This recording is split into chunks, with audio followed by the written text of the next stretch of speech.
Okay, Wala, next. wala lagi, wala lang lagi verse lagi. Kira. Sige lang. Magsugod ta. So may buntag sa inyo tanano. O magsugod ta karon sa atong pagtuon.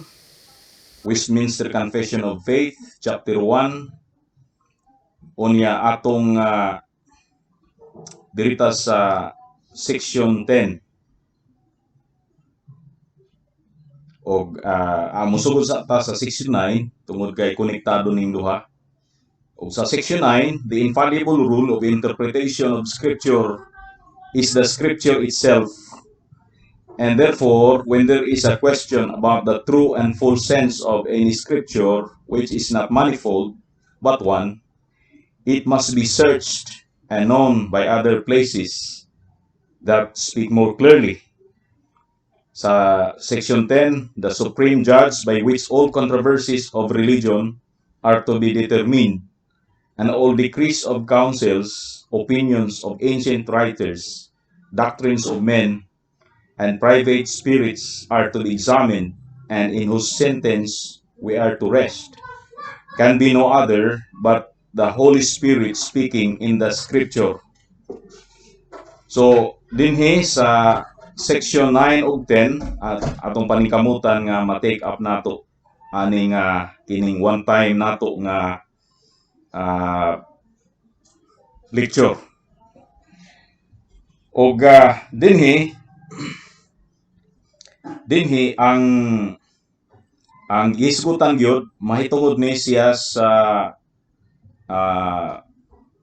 infallibility sa interpretation, no, ang pag-interpret sa balaan nga kasulatan as infallible, no, makita nimo nga ang gibutang sa mga Westminster divines mahitungod ni siya sa dunay infallibility sa interpretation, no. So ang infallibility sa interpretation sa balaan nga kasulatan makita nato dinhi nga mao mismo ang balaan nga kasulatan. So ang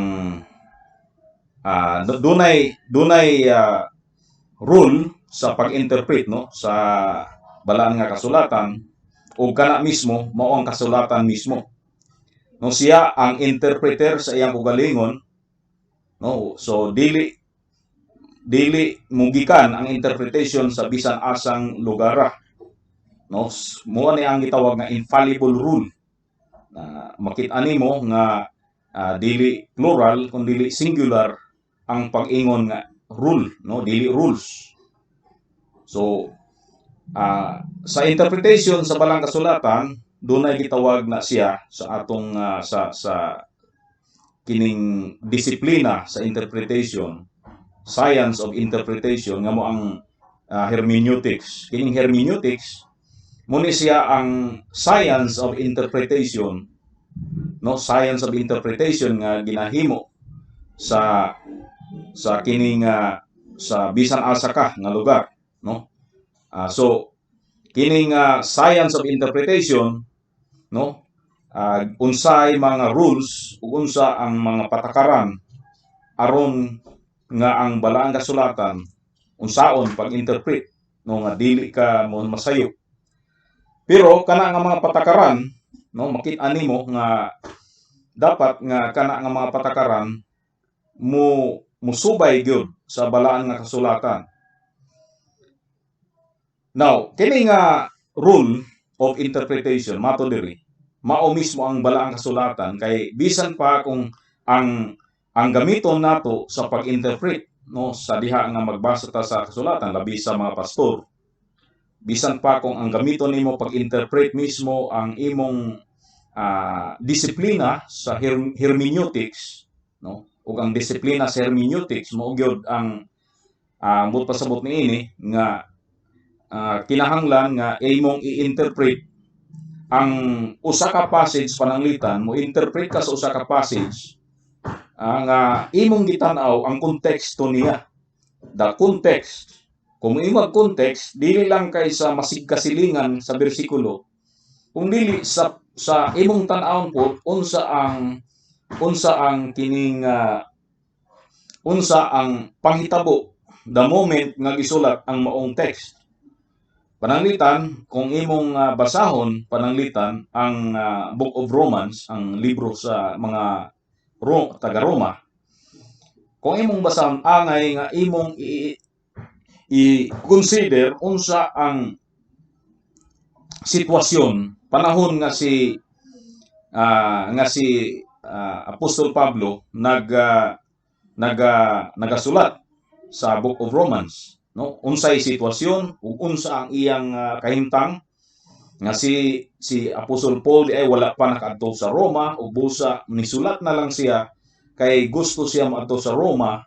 Unya ang mga tao nga tuwa sa Rome nga iyang gisulatan actually mga Hudyo, no? Dili Gentiles gyud, purely nga Gentiles, kundi most sa mga reader niya mga Hudyo nga na-convert na karon sa Christianity ug nga kana sila mouna ang unang mga tao nga namuyo dito sa Rome, unang nga mga Kristohanon nga namuyo sa Rome, no, mga believers. Of course daghan na may mga tao namuyo daan dito. Pero imong interpret nga kaning mga tawhana mga Hudyo nga kasagaran Hudyo nga tuwa sa Rome, dayon nagsulat ang usa ka apostol nga sama kang Apostol Pablo. Sa dihang nagsulat siya niini, iyang gisulatan ang masig ka magtotoo ug nagpaila-ila siya sa iyang kaugalingon for the first time nga usa ka apostoles. So dapat nga mahibalo ka sa dihang magbasa ka sa usa ka libro pananglitan sa balang kasulatan sa iyang context, sa iyang background, unsa ang sitwasyon o unsang sitwasyon sa magsusulat. So aron nga maka-interpret ka ni ana klaro, mahibal-an nimo unsa ang naa sa mind sa magsusulat. Well, ang tanan ni ana ang pinaka-best nga source aron mahibal-an nimo og unsa ang sitwasyon sa mga Kristohanon sa mga taga-Roma kaniadto sa first nga Christian settlers nga or converts nga tuwa karon sa Rome. Naara pod sa balang kasulatan makit-an pod nimo nga ang kaning information sa tanan nga mga namuyo o mga Hudyo, ang information makita nimo naara pod sa balang kasulatan, no? So dili ka pwede nga motanaw sa interpretation gikan sa as imong primary source, di gikan sa non-biblical nga mga information. Of course, secondary o tertiary na lang ang uban nga mga sources. So pananglitan, maghisgot ka og baptism, pananglitan, kinahanglan nga imo pod nga tan-aw nga ang baptism nga naa sa New Testament, ang iyang source ni ana is ang Old Testament. So dili pwede nga sama sa uban nga writers karon sa mga, of course, mga kining Credo Baptists nga sa diha nga mag-study sila baptism, ang ilang source of authority kung unsay pamaagi sa baptism is ang mga Gentile nga mga writers. O ang Gentile writers mao ilang source nga unsa ang meaning sa baptism, unsa ang iyang mode sa baptism. So ang ilang source of authority dito sila moadto sa mga Gentile writers. So kana ako lang gihatag na siya nga example, no? Unsa ang angay nga himuon sa diha nga magbasa ka sa Bible. So dapat ang baptism pananglitan lang atong himo nga illustration. Mukuha gid ka, no, sa concept sa baptism sa Old Testament nga mga modes sa baptism. Di man nga baptism as ritual kundi as ritual nga tuwa sa temple o tuwa sa tabernacle kung giunsa sa mga pari, no, unsay pamaagi sa diha nga mag-purify sila. Adunay purification, aduna sila ritual for doon na sila himuon nga ritual or doon na mga ceremonies nga nag-involve sa water or sa dugo.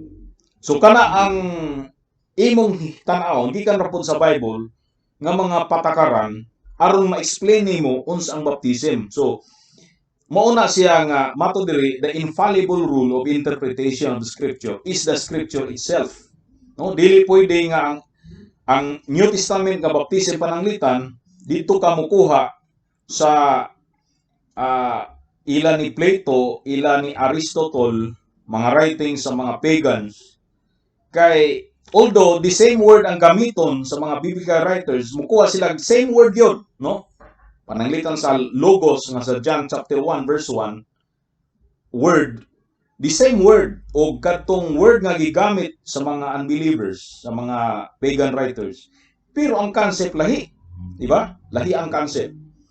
Kay ang concept sa mga pagan lahi ang concept, the same word pero lahi ang concept ug lahi ang connotations nga gigamit para sa mga biblical writers. Kay ang connotation niya sa logos pananglitan sa John 1:1 about Christ Jesus katong the word of God nga gihisgutan sa Old Testament. So same pod sa baptism. Ang baptism makita nimo ang connotation sa mga unbelievers lahi o lahi ang connotation sa baptism sa or biblical writers sa New Testament. Kaysa unbelievers purely non-religious, no? Walay ritual, walay ceremonies ang concept sa baptism nila. While ang baptism ang concept sa mga biblical writers sa New Testament gikuha gikan sa religious o sa kaning gikan sa mga prophets o gikan sa laws ni Moses, no? So gikan dito gikuha, no? Gi-extract ang concept o niya gibutangan og word nga common usab sa unbeliever, ang mga unbelieving writers nga word, pero lahi ang ilang concept. So aron nga infallible, meaning dili ka masayo sa imong pagbasa sa kasulatan, kinahanglan i-base ra pod na siya sa kining i-base ra pod na siya sa kining biblical writers, no? So mato diri, and therefore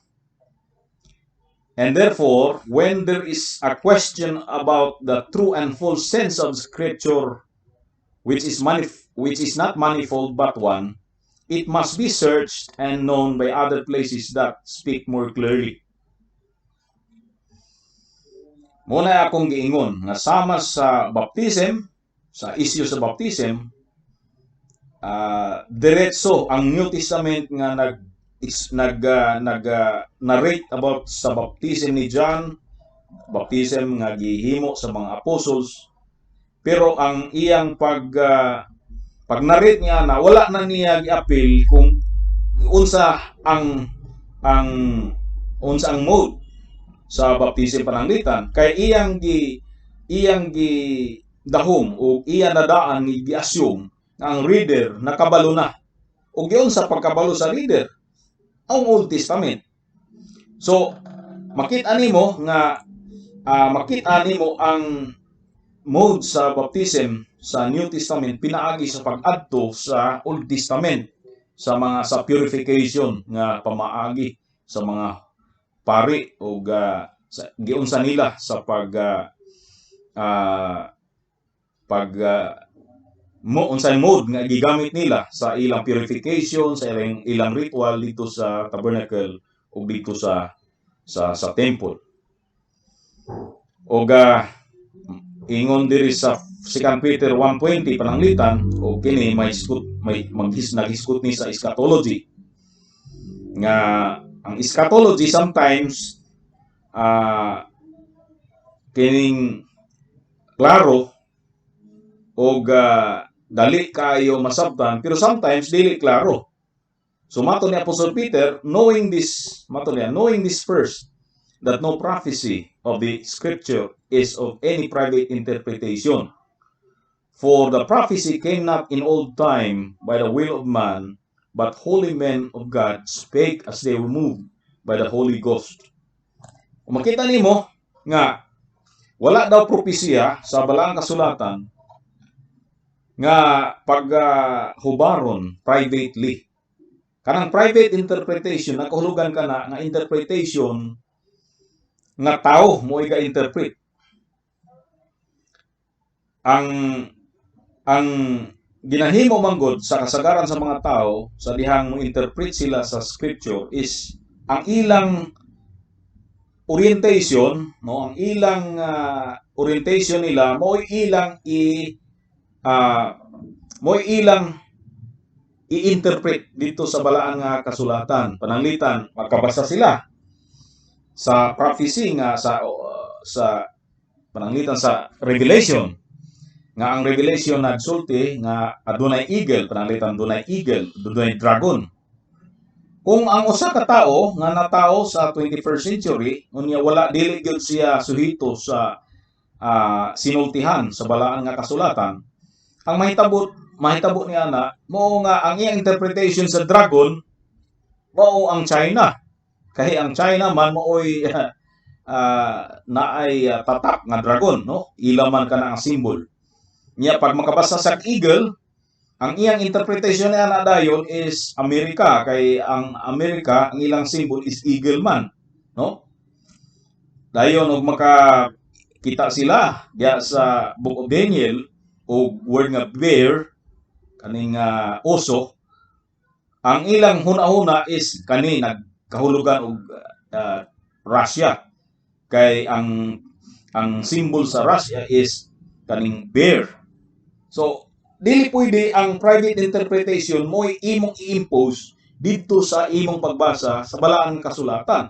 Dapat nga mosunod ka unsa interpretation nila sa una sa dihang gisulat pa ang mong libro sa pananglitan Daniel or pananglitan Ezekiel, no? Sa Ezekiel naay mga images nga gipakita pananglitan dunay kanang cherub. Ang cherub dunay upat ka mga dagway, no? Dagway sa agila, dagway sa leon, dagway sa baka o dagway sa tao. So dapat nga ang understanding ni Ezekiel, ang understanding sa mga tao sa panahon ni Ezekiel, dapat mahibal-an nimo. Angay nga imong mahibal-an unsa ang ilang interpretation.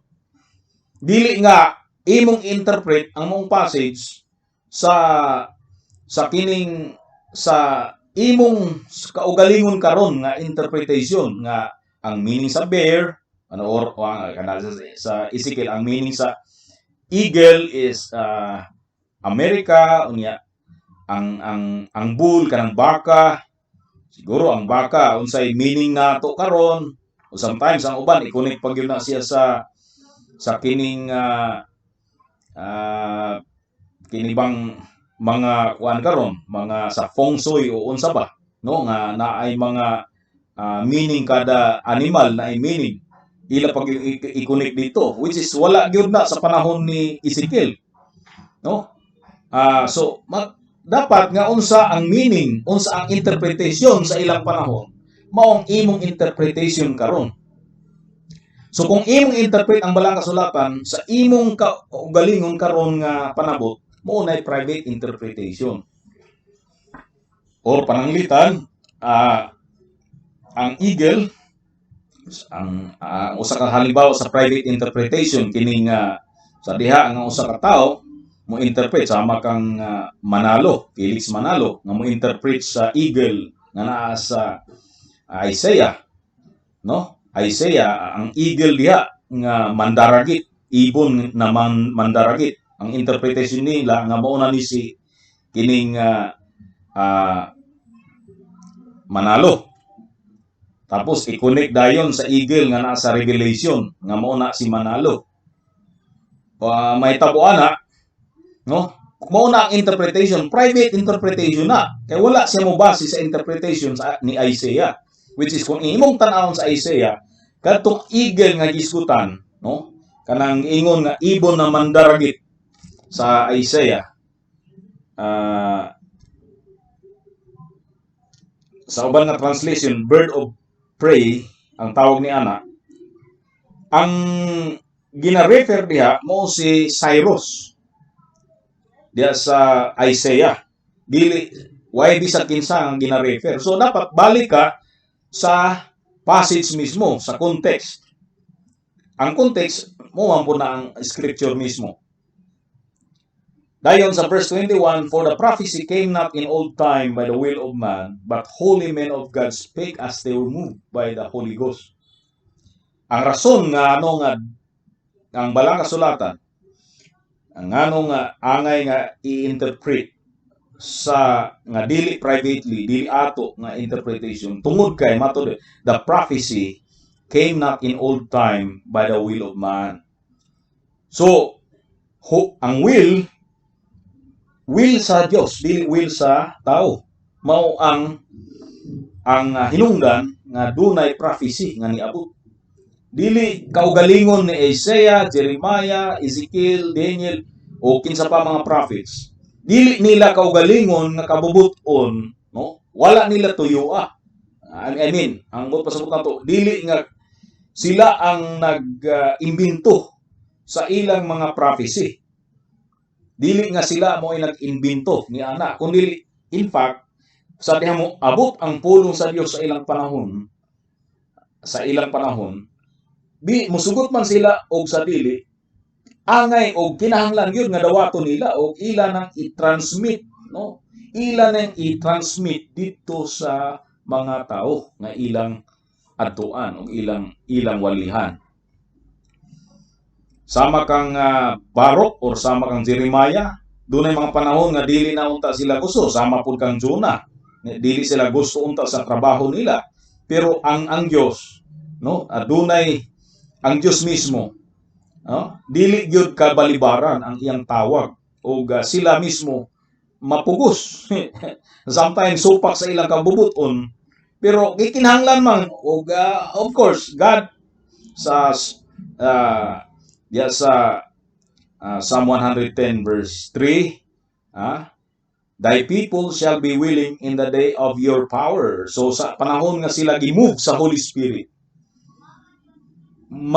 mapilit og kusang loob na lang sila po nga mo sulti sa pulong sa Dios as they were moved. Kani moving sa Holy Spirit, dili gyud na siya balibaran ug mo na ang nahitabo kanila. Sa Acts 15:15, and to this agree the words of the prophets, as it is written, after this I will return, and I will build again the tabernacle of David, which is falling down, and I will build again the ruins thereof, and I will set it up. Now, kini gipamulong ni James diya sa Book of Acts chapter 15 nga nag-refer kini sa conversion sa mga Gentiles. Of course, ang context yun ini may tungod ni siya sa pagkabanhaw ni Jesus Christ ikan sa mga patay o about kang Christ sa iyang tibuok nga redemptive work, no, sa redemption nga iyang gihimo. O ang resulta niini mao ang conversion sa mga Gentiles. O nga ang conversion sa mga Gentiles mo kana ang pag-restore sa tabernacle ni David. Now, kung imo tanaw ang tabernacle sa Old Testament, panahon lang to ni Moses. Unya ang maong tulda wala nato mahibali kung naa pa ba tulda, pero ang naibal nato nga ang dunay nahibilin nga mga himan sa tabernacle, which is ang usa sa mga prominente nga himan mao ang kining ang prominente nga himan dinhi mao ang kining Ark of the Covenant. No, so muna siya nga makita nimo nga ang Ark of the Covenant mao toy tuwa kang David gid klaro.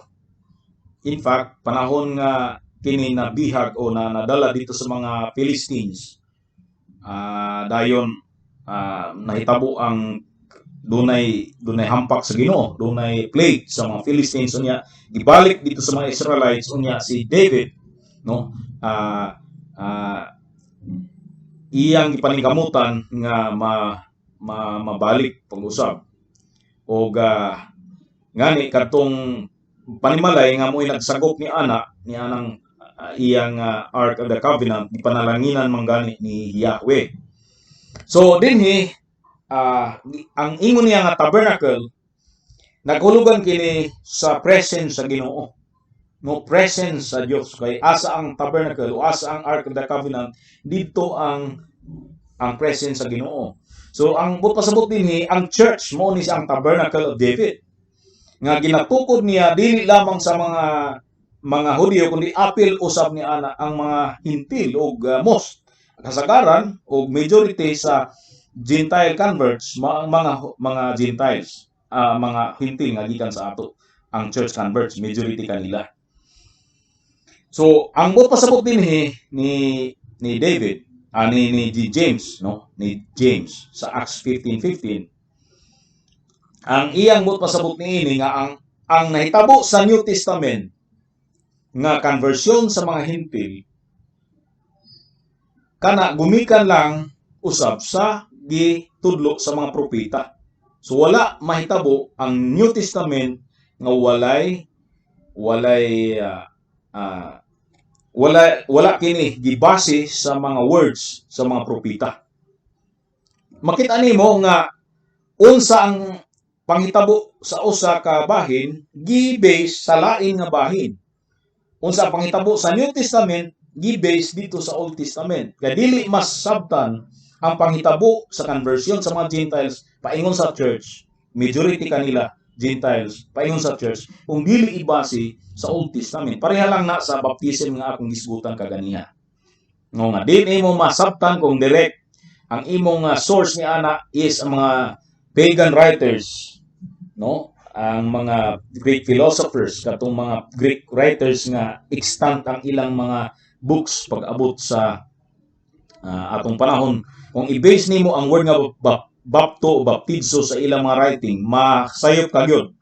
Kay ang ilang mga ang connotation in ang word is purely non-religious man. Samantala dinhi sa Bible, sa New Testament, ang word nga baptism is religious gyud kaayo. Dunay religious significance nga dapat mo balik ka dito gyud sa ministry sa mga priests o sa mga Levites sa Old Testament para makahibalo ka, makasabot ka sa baptism nga word. Okay, so kana ang giingon sa Westminster Confession nga when there is a question about true and full sense of any scripture, it must be searched and known by other places that speak more clearly. So, muna ang section 9. O sa section 10, giingon, the supreme judge by which all controversies of religion are to be determined, and all decrees of councils, opinions of ancient writers, doctrines of men, and private spirits are to be examined, and in whose sentence we are to rest, can be no other but the Holy Spirit speaking in the scriptures. Now, makita nimo nga wa nay lain pa nga atong gitanaw, no, nga otoridad para sa atong belief o sa atong practice sa faith o sa practice nato ang balaan nga kasulatan. Ato na take up in fact niatong niaging mga lecture nato. Pero lagi gi-repeat kini dinhi o gihatagan gyud og dakong pagtagad ug unya gi-specify dinhi ang uban nga kasagaran mahimong otoridad sa doktrina ug sa practices sa kasimbahanan nga dapat i-reject. Ug kasagaran karon sa gihimo nga otoridad sa mga kasimbahanan, naghimo na hinuon nga mo ang ilang primary, di man sole authority, kay mo kutlo raman gihapon sila sa Biblia, pero kasagaran yun, ang ilang nahimong primary authority sa ilang doctrines o sa ilang practice, kining gipanghinganlan din sa section 10 nga sometimes kung doon na sila controversy, doon na mga lalis-lalis o doon na pagka-bingkil-bingkil sa ilang mga pagtulunan, muadto dahil sila sa church councils, muadto dahil sila sa ancient writers, or mangutana sila sa ilang mga founders sa ilang mga religion. Sama sa panahon karon, doon na kayo nailhan nga tao na convert sa kaning dating daan kang Suryano. Unya pati si Suryano, pati sa isgutanan sa kaning vaccine, nag-pronounce yun nga safe ang vaccine si Suryano. Sa dihang buhi pa ni, patay naman sa atong panahon, pero katong niaging mga panahon, niaging mga bulan, mga buhi pa siya, sulti gyud siya nga safe. Unya murag gihimong religious doctrine sa mga followers sa dating daan kining sulti ni Suryano. So muna kasagaran karon pag naay mga questions, naay mga pangutana, ilang gyud nga ila na siya nga pangutanon ang ila mga di man dautan mangutana ta sa ato mga pastors, pero dapat nga dili siya kung doon ay mga labi na religious o doctrinal nga mga questions, okay o angay nga mangutana ta sa ato mga pastors apan or sa mga teachers kung kinsa man, apan angay nga ang ilang tanan nga mga opinions, angay nga imong sutaon, i-consult nimo kung kana biblical ba o dili. Now dinhi ang Roman Catholic kasagaran, mao na ang ilang gihimo, kay ang tanan nga question mobalik gid sila sa ilang councils, sa mga ancient writers ug doctrines sa ilang mga santo papa. Dito gid sila mangutana, dili gyud sa balaang nga sulatan. Sa akong gikayong kaganiha, dili man daw ta, mas maayo man mangutana ta, pero angay gyud nga ang atong sole o primary authority, mao gayud ang balaan nga kasulatan. Sa 1647 panahon nga gihimo kining Westminster Confession, ang nahitabo manggod sa ila sa unang panahon is mao kini nga dunay ang Roman Catholic sa ilang panahon usab, panahon nga sa Reformation, dito gyud mo invoke dayon sa otoridad sa councils. Ug dunay sa ato nga panahon dili man dautan nga mo tan-aw punta sa councils unsay ilang gihimo. In fact, ining atong mga ecumenical creeds gikan kana sa council kaniadto. Pero kahibalo kita nga kadto nga council ang dili gyud ingon nga ang ilang doktrina mo gipakasulatan nato, gipaka-Biblia nato, ang ilang words. Kung dili ang words nila gisumikat ra pod kini, gikutlo lang usab nato kini gikan sa balaan nga kasulatan.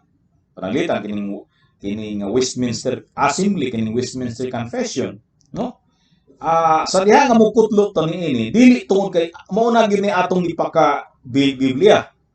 In fact, moadto ta, naga-paste ta sa tanan nga statements gikan na pud sa Bible.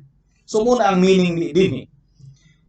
May tungod sa councils, dunay 7 ecumenical councils.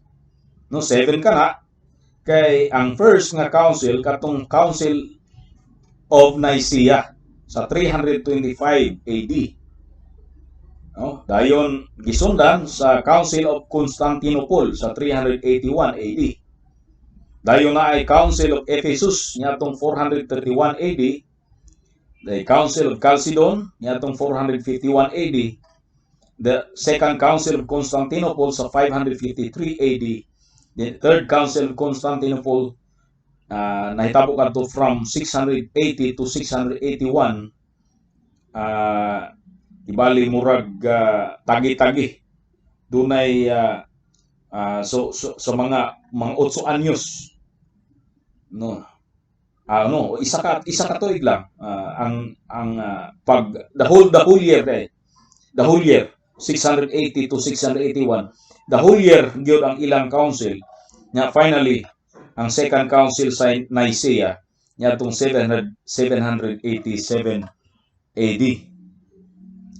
So kanang council dito tama nga dunay otoridad to. Dunay otoridad, pero ang tawag niya to is igo lang secondary standards.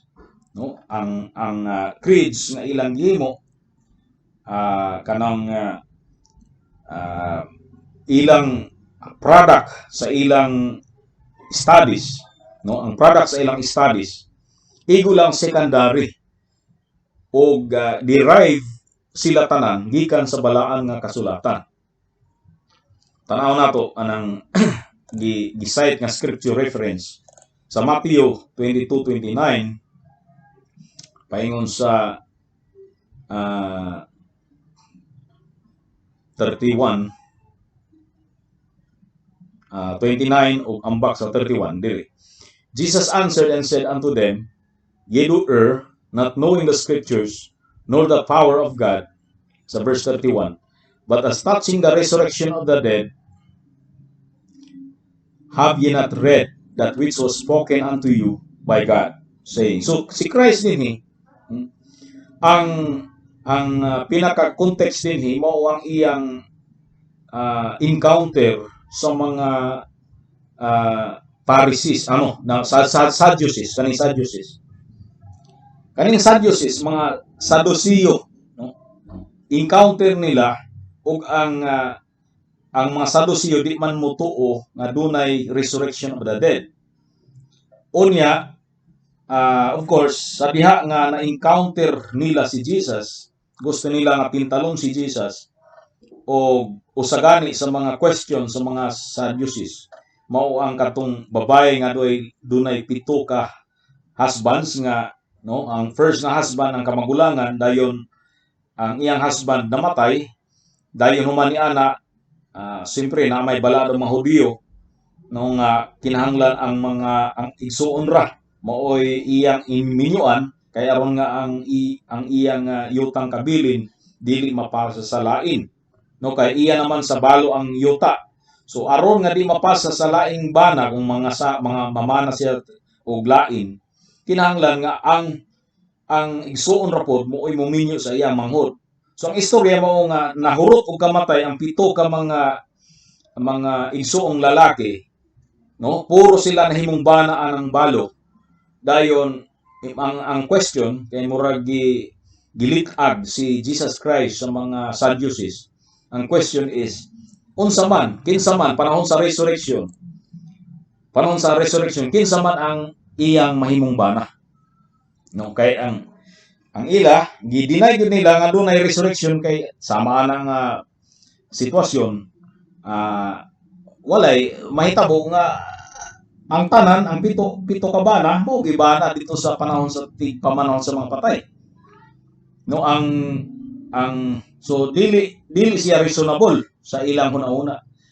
Namo ni ang answer ni Jesus, ye do err, nangasayop kamo, wala kamo mahibalo sa bala mga kasulatan ni sa gahom sa Dios. Apan mahitungod sa pagkabanaw sa mga patay, wala ba ninyo mabasa nga kini gisulat gisulti kaninyo sa Dios. So dinhi ang iya gyud nga gihimo ni Jesus nga otoridad to answer the question concerning resurrection mao ang balaan nga kasulatan. No? So logic ug balaang kasulatan nagmurag illogical para sa mga Sadducees ang resurrection gumikan kay kini mo ang resurrection mo kuan man illogical tungod kay wala may babae nga mamanag 5 ka bana 7 ka bana. So murag illogical. Pero mas logical na iya sa Ginoo kay kay dili man pwede nga mamana ang babae dito sa resurrection or mga asawa mga lalaki sa resurrection kay sama-hisama naman sila sa angels. Now, logic o scripture. So ang logic din ni follow sa scripture. Walay dili na mamana ang mga babae sa resurrection ug ang mga lalaki di na pud mga asawa kay sama na sila sa angel ug asa na makita sa balaan nga kasulatan. So gipakita na ni Jesus Christ dinhi unsa ka authoritative ang balaan nga kasulatan. No, sa question sa logic, kung ikaw nakasubay ka sa balaan nga kasulatan, logical ka. No? Pero kung ikaw logical unya wa ka makasubay sa balaan nga kasulatan, ang imong logic is illogical. Muna ang pasabutin ni. So, well, ang thrust no sa gisulti dinhi nga kung ang mga tao aduna sila doctrine, kinahanglan nga mo konsulta usa sa balaan nga kasulatan. Bisan pa kung unsa ka logical, reasonable ang doctrine sa tao, dapat nga ikonsulta kini sa balaan nga kasulatan. Aron nga ang iyang logic is ma-confirm. Kay naa sa atong una nga naa sa ato gyud nga presumption. Gipresume gyud nato ang pagka-logical sa tibuok nga kasulatan. No, logical gyud, dili pwede nga ang balang kasulatan illogical. No, mo ginauna. So kay ang Dios man sa order. He is a God of order. Dili siya usa ka Dios sa chaos. Mo bitaw nga usa sa mga arguments sa existence sa Dios is kining orderliness nga niya sa kalibutan. Kaya he is the God of order.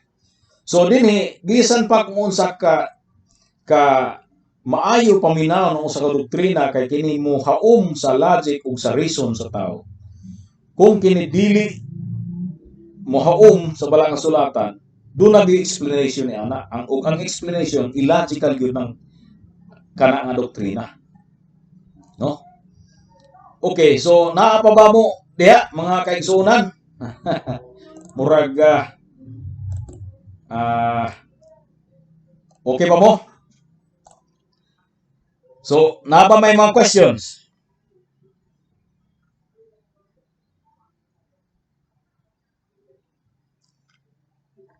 Kung wala, ati pa dayon pagtanaw kining sa Ephesians 2:20. No? Mato diri, and are built upon the foundation of the apostles and prophets, Jesus Christ himself being the chief cornerstone. Ang buot pasabot niya ang church na pundar ug ang foundation niya mao ang mga apostles ug mga prophets. No? Ang arrangement is una ang apostles, dayon ang prophets, dayon Jesus Christ. No, ang arrangement sa tulo, giuna ang pinakaulahi, dayon sunod ang prophets nga mo'y una-una, dayon si Jesus Christ nga Diyos tao, God man. So, ang arrangement diri mao nga ang pundasyon gikan sa New West sa panahon nila nga gisulat kining Ephesus sa Book of Ephesus. Book of Ephesians. Gisulat ni Apostle Paul dito sa mga taga-Ephesus. So makita nimo nga ang giuna apostles, then prophets, then Jesus Christ nga mo'y tag-iya sa tanan, nga mo'y pinaka cornerstone. No, ang actually gihinganlan nga apostles, prophets of Jesus Christ, pero ang meaning niini mao ang balaan nga kasulatan. No? Ang apostles meaning ang New Testament, ang 27 books, unya ang prophets mo ang 39 books, of course ang Old Testament, unya si Jesus Christ mo itag-iya sa Revelation, mo itag-iya ni anang tanan nga scripture. So gibuild din ha ang iglesia.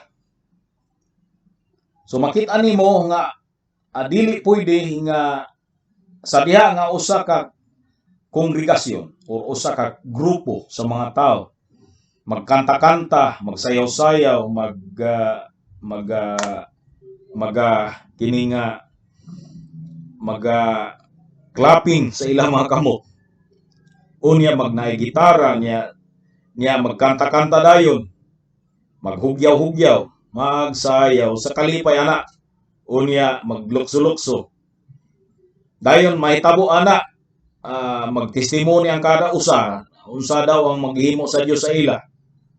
Nya human ana naaday mo basa sa usa ka teksto, human sa basa sa teksto, dili mo iwali ang naa sa text, kundi ang iyang hunahuna mo iyang iwali, gihimo lang nga jumping board ang text. Dayon human ana naadayoy magtumba-tumba, naaday kamang-kamang, naay magkat-kat sa bungbong. Now, iglesia ba kana? Mga kaisunan, dili kana iglesia. Kay angay nga ang iglesia, no, nakapundar sa kasulatan. No, kung walay pagwali sa punong sa Dios, puro na lang nagkalamukat kay nagkamang-kamang na nagligid-ligid. Ano ba nagsigig pangatawa nga walay word of God, dili na iglesia.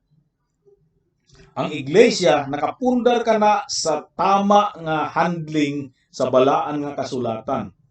Sa dihang adunay balang kasulatan nga gibasa unya pamalandungan, husto ang iyang interpretation, husto ang iyang exegesis, tama ang iyang handling ni ana, gi-expound gayud ang maong balang kasulatan sumala sa sintedo sa tagsulat o sa writer o sumala sa gusto ipaabot sa balang Espiritu Santo, kana dunay church nga nag-gather. Pero kung igo lang na ay nagtipon-tipon, babae lalaki kabataan unya nagligid-ligid dayon, na ay mga nagbula-bula ang baba, no, na ay gibberish. Kung walay gibberish nga gisulti unya, kung walay pagbasa o tama nga pag-expound sa Word of God, dili Word of God mao'y nakasentro sa ilang worship, walay iglesia nga nag-gather. So muna nga dapat gyud nga aron dunay iglesia, dunay pulong sa Dios gyud nga naa diha, nga nasabtan, nga na-expound, nga na-interpret, nga pulong sa Dios gyud nga klaro, no? Dili nga ang concept or ang tao ra mao'y nag-istorya-istorya sa iyang kaugalingon nga gusto nga istorya. So muna siya nga ang final nga criterion or the ultimate criterion para sa usa ka iglesia nga matawag nga iglesia, mao ang pulong sa Dios, mao ang apostles, prophets, nga mo ang whole Bible, ug si Jesus Christ mao ang logos, mao siya mismo ang epitome sa tibuok nga balang kasulatan. Kaya ang balang kasulatan iya mang word man ni Jesus Christ ang balang kasulatan. O gigamit niya nga instrumentos pagsulat ang mga propeta o mga apostoles. Okay, so wala iglesia kung walay word of God nga gi-preach. Kung walay ministry sa Word of God, walay iglesia. So, ang kriterium para sa truth, mao ang Word of God. Acts chapter 28, verse 25, and when they agreed not among themselves, they departed. After that, Paul had spoken one word, will spake the Holy Ghost by Isaiah the prophet unto our fathers. So dinhi may tungod ni sa mga Hudiyo o sa mga unbelieving Jews sa ilang panahon nga dili wala makumbinsi, no? O wala motuo kang Apostol Pablo o gikutlo niya si Isaias, no? Gikutlo ni Apostol Pablo si Isaiah para nga patunayan nga kadtong nahitabo sa iyang panahon nga wala pagpanuo sa mga Hudiyo, no? Nagrefer di ay sa iyang panahon kadtong prophecy ni Isaias. So kung aduna may angay nga sabton nga passage kinahanglan nga sabton kini pinaagi ra pod, no, sa laing nga portion sa Balang Kasulatan. Unya ang Balang Kasulatan gyud maoy himuon nga otoridad sa tanan nga mga panghitabo sa kinabuhi sa tao. So dinhi ang mga Puritans nag-champion tungod kay every time nga bisan sa ilang sarili, ilang kaugalingon nga kinabuhi, ang tanan nakasentro gyud sa kasulatan o nakasentro kang Jesus Christ. Ang ilang bisan sa ilang practical nga kinabuhi, kung mo approach sila sa pirtahan, ang ilang hunahuna mo si Jesus Christ nga mo ang pirtahan, mo ang door. I am the door, matud ni Christ. Kung makakita sila og mga sa ilang palibot dunay mga karnero, ang ilang hunahuna gyud mao ang si Jesus Christ as the shepherd of the sheep. So why ilang walay mga hunahuna ang mga Puritans kaniadto nga wala gyud og dili makabase sa balaan nga kasulatan.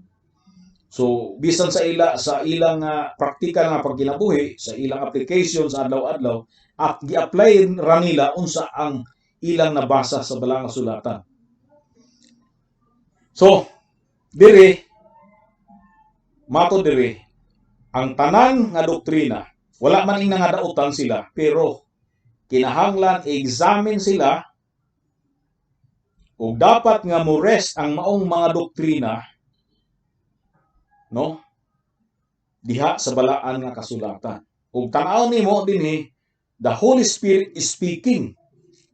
Dunay question sa ato o sa ako last week na nag-question kung ang balang espiritu ba nagapanulti ba gihapon sa atong panahon karon o wala. Ang akong tubag, yes, nagapanulti. Wala man ako gidinay nga nagapanulti ang balaan ng Espiritu Santo karon sa atong panahon. Pero nagapanulti siya in scripture. No, kining dako kay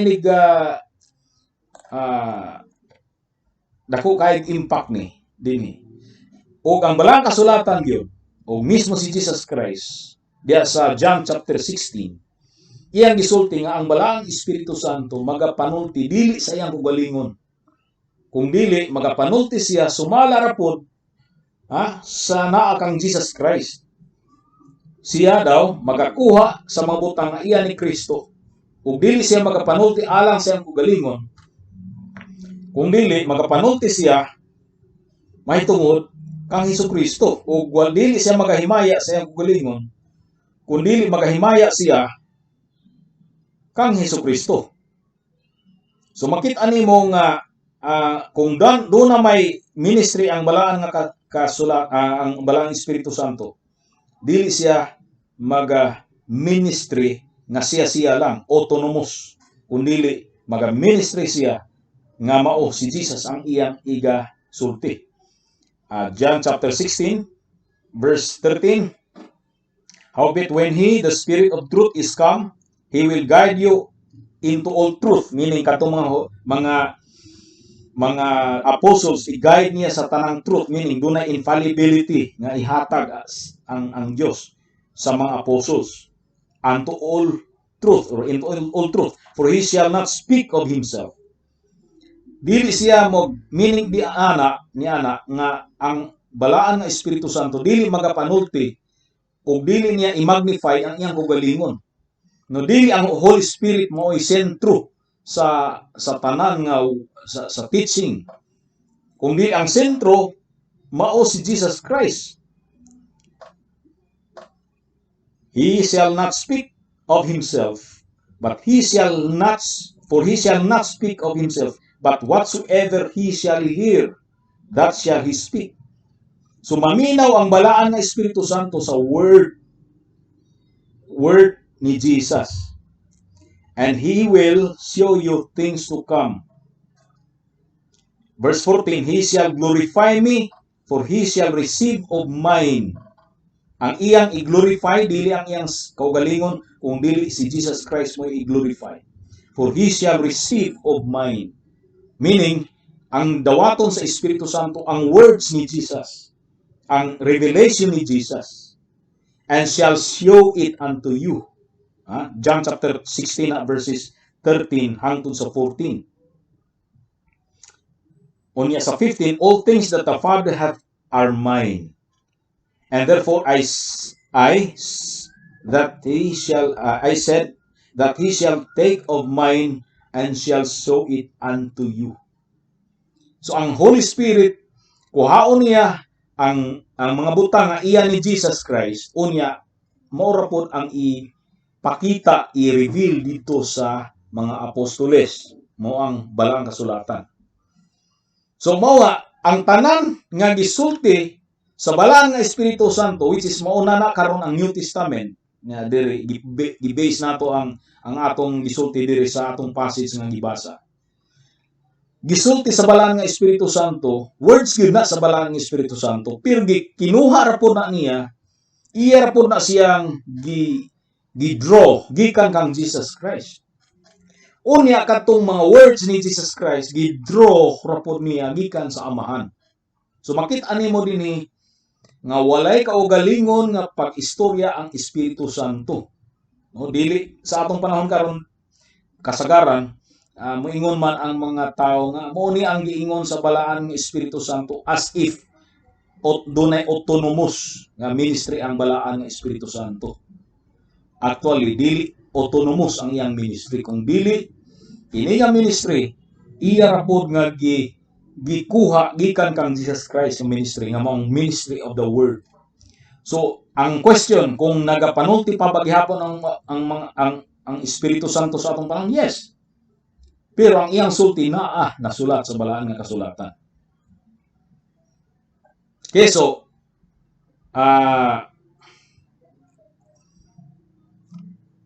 doon na ba'y atong mga pangutana?